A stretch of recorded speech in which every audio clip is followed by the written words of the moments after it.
Hi friends, welcome to Meena சமையல். இன்னைக்கு நம்ம பார்க்க போகிறது ஒரு லஞ்ச் ரெசிபி. என்னுடைய ரீசெண்ட் அப்லோட்ஸ் நீங்கள் பார்த்துக்கிட்டு வந்தீங்கன்னா எல்லாமே லாக்டவுனுக்கு சூட்டபுளாக இருக்கிற மாதிரி தான் நான் அப்லோட் பண்ணிகிட்ருக்கேன், இல்லைன்னா ரீபோஸ்ட்டும் பண்ணிகிட்ருக்கேன். ஆனால் மண்டே டு ஃப்ரைடே ஒரு சீரீஸாக எடுத்து லாக்டவுனுக்காக ஸ்பெஷல் ரெசிபிஸ் உங்களுக்காக ஒர்க் பண்ணி நான் காட்ட போகிறேன். அந்த வகையில் இன்றைக்கி நம்ம பார்க்க போகிறது வறுத்தரைத்த குழம்பு. என்னதான் நம்ம ஸ்பெஷல் டிஷ்ஷஸ் இருந்தாலும் நம்ம சவுத் இண்டியன் ஃபேமிலிஸ்க்கு சாதத்தில் குழம்பு பிசைஞ்சு சாப்பிட்டா ஒரு திருப்தியாக இருக்கும் இல்லையா? அதுவும் இல்லாமல் லாக்டவுன் அப்படிங்கும்போது பேசிக் வெஜிடபிள்ஸ், வெங்காயம், பூண்டு, தக்காளி, இஞ்சி, இந்த மாதிரி சீக்கிரமாக கெட்டு போகாது அப்படிங்கிற மாதிரி வெஜிடபிள்ஸ் கொஞ்சம் நிறையவே ஸ்டாக் பண்ணி வச்சுருப்போம். இந்த மாதிரி பேசிக் வெஜிடபிள்ஸ் யூஸ் பண்ணி தான் இந்த 5 ரெசிபீஸுமே நான் ஃப்ரேம் பண்ணியிருக்கேன். இந்த வறுத்தரைத்த குழம்புல ப்ரௌன் காராமணி ஓவர் நைட் ஊற வச்சு, இதில் வெங்காயம் கூட இல்லைங்க, சும்மா ஸ்பைசஸை வறுத்து மசாலா செஞ்சு அது குழம்பாக கன்வெர்ட் பண்ணி காட்ட போகிறேன். வாங்க வறுத்தரைத்த குழம்பு எப்படி செய்கிறது அப்படிங்கிறத பார்ப்போம். ஸோ வறுத்தரைத்த குழம்பு செய்ய தேவையான பொருட்கள்: ப்ரௌன் காராமணி ஓவர் நைட் ஊற வச்சு வேக வச்சு தண்ணியோடு ஒரு பவுலில் போட்டு வச்சுருக்கேன். வறுத்து அரைக்கிறதுக்கு 2 டீஸ்பூன் தனியா, 2 டீஸ்பூன் உளுத்தம்பருப்பு, 1/4 டீஸ்பூன் வெந்தயம், 2 டீஸ்பூன் பச்சரிசி, ஒரு 1/2 கப்பு ஃப்ரெஷ் தேங்காய், ஒரு 4லேருந்து 5 பல்லு சிகப்பு மிளகாய், ஒரு ஹேண்ட்ஃபுல் ஆஃப் கருவேப்பிலை, இன்ஃபேக்ட் ஒரு 1/2 கப்புன்னு கூட நினச்சிக்கலாம். அதுக்கப்புறமா 1 டீஸ்பூன் ஆஃப் வெல்லம், தாளிக்க 1 டீஸ்பூன் ஆஃப் கடுகு, ஒரு 1/4 டீஸ்பூன் மஞ்சள் தூள், தேவையான அளவு உப்பு, அண்ட் ஒரு நெல்லிக்காய் அளவு புளி கரைச்சி ரெடியாக எடுத்து வச்சுருக்கேன், தேவையான அளவு எண்ணெய். அவ்வளோதான். ஸோ வறுத்தரைத்த குழம்பு எப்படி செய்கிறது அப்படிங்கிறத பார்ப்போம். முதல்ல ஒரு பேனை ஹீட் பண்ணிக்கலாம். ஜஸ்ட் ஸ்பைசஸ் வறுக்கிறதுக்கு வேண்டி கொஞ்சமாக எண்ணெய் போதும். ஸோ பேன் சூடானதுக்கு அப்புறமா தனியா, உளுத்தம்பருப்பு, வெந்தயம், இது கொஞ்சம் ப்ரௌனிங் வந்ததுக்கு அப்புறமா அதர் ஸ்பைசஸை சேர்த்துக்கலாம். ஸோ உளுத்தம் பருப்பு லைட் ப்ரௌனிங் வந்தாச்சு.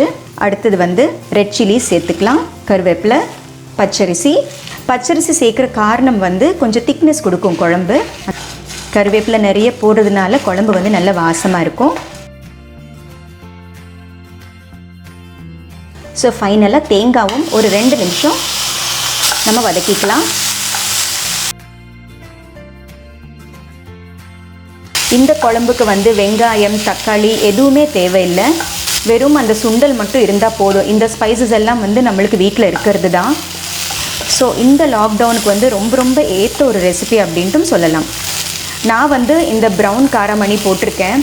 நீங்கள் ப்ரௌன் காராமணி பதிலாக ஒயிட் காராமணி, கொண்டக்கடலை, மூக்கடலை எது வேணாலும் சேர்த்துக்கலாம், மொச்சை கூட சேர்த்துக்கலாம். அண்ட் இது லாக்டவுன் அப்படிங்கிறதுனால நான் இந்த சுண்டல் போட்டு செய்கிறேனுங்க. சுண்டலுக்கு பதிலாக நீங்கள் விருப்பமான வெஜிடபிள்ஸ், அதாவது முருங்கைக்காய் போட்டுக்கலாம், சிகப்பு பூசணி போட்டுக்கலாம், இல்லைனா வெண்டைக்காய் போட்டுக்கலாம், கத்திரிக்காய் போட்டுக்கலாம். உங்களுக்கு விருப்பமான வெஜிடபிள் கூட இதே பேஸ் குழம்பு வச்சுட்டு நீங்கள் செஞ்சுக்கலாம். ஸோ இப்போது எல்லா ஸ்பைசஸும் வறுபட்டாச்சு. நான் ஸ்டவ் சுவிட்ச் ஆஃப் பண்ணிடுறேன். இது ஒரு பிளேட்டுக்கு நான் ட்ரான்ஸ்ஃபர் பண்ணிக்கிறேன். இந்த ஸ்பைசஸ் நல்ல ரூம் டெம்பரேச்சர் ஆறுனதுக்கு அப்புறமா தேவையான அளவு தண்ணி விட்டு நல்லா அரைச்சிட்டு வந்துடுறேன். இப்போ நான் இதை அரைச்சிட்டு வந்திருக்கேன் பாருங்கள். நிறைய கருவேப்பிலை சேர்த்ததுனால தான் இந்த மாதிரி க்ரீனிஷ் கலரில் இருக்குது. அடுத்து இதே பேனை நம்ம ஹீட் பண்ணிக்கலாம். கொஞ்சம் எண்ணெய் விட்டுக்கலாம். நான் நார்மல் குக்கிங் ஆயில் யூஸ் பண்ணுறேன். நீங்கள் நல்லெண்ணெய் ப்ரிஃபர் பண்ணிங்கன்னா நீங்கள் நல்லெண்ணெய் கூட சேர்த்துக்கலாம். ஸோ எண்ணெய் சூடாயிடுச்சு. அடுத்தது கடுகு, பெருங்காயம். நான் இன்க்ரீடியன்ஸில் பெருங்காயம் சொல்லலை, ஆனால் இப்போ சேர்த்துட்ருக்கேன். Perungayam is a important ingredient because high protein ஸ்டஃப்பாக இருக்கிறதுனால ஜீரணத்துக்கு வாய்வு தட்டும். இது ஜீரணத்துக்கும் ரொம்ப நல்லது. ஸோ பெருங்காயம் நல்லா பொரிஞ்சதுக்கு அப்புறமா ஒரு 4 கருவேப்பிலையை கிள்ளி போட்டுக்கலாம். இதை நான் கரைச்சி வச்சுருக்கிற புளிக்கரைசலை சேர்த்துக்கலாம். இதில் வெங்காயம், பூண்டு, தக்காளி இந்த மாதிரி விஷயங்கள் இந்த குழம்புல இல்லை. ஆனால் நீங்கள் இந்த குழம்புல இதெல்லாம் சேர்த்துக்கணும் அப்படின்னு நினச்சிங்கன்னா இந்த தாளிப்பு ப்ராசஸ் முடிஞ்சதுக்கு அப்புறமா பூண்டு, வெங்காயம், தக்காளி இதெல்லாம் வறுபட்டதுக்கு அப்புறமா இந்த புளிக்கரைசலை நீங்கள் சேர்த்துக்கலாம். அடுத்தது மஞ்சள் தூள், வெல்லம்.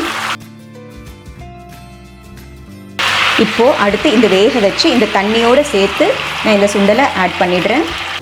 அடுத்து அரைச்சி வச்சுருக்கிற இந்த மசாலா பேஸ்ட்டு சேர்த்துக்கலாம்.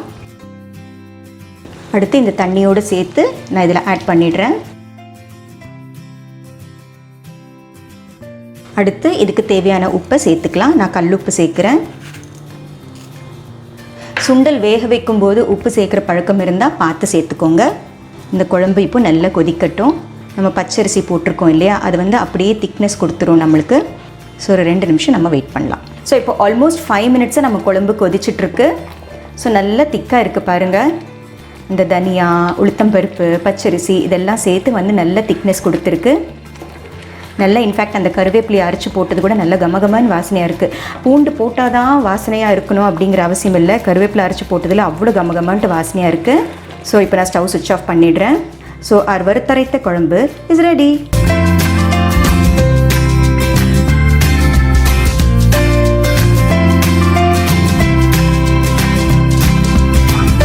ஸோ இந்த சிம்பிள் அண்ட் ஈஸி வறுத்தரைத்த குழம்பு எப்படி செய்கிறது அப்படிங்கிறத பார்த்தீங்க இல்லையா. கண்டிப்பாக இந்த ரெசிபி நீங்களும் இந்த லாக்டவுன் சீசனில் ட்ரை பண்ணி பாருங்கள். மீனா சமையலை பாருங்கள், லைக், ஷேர், சப்ஸ்கிரைப் பண்ணுங்கள்.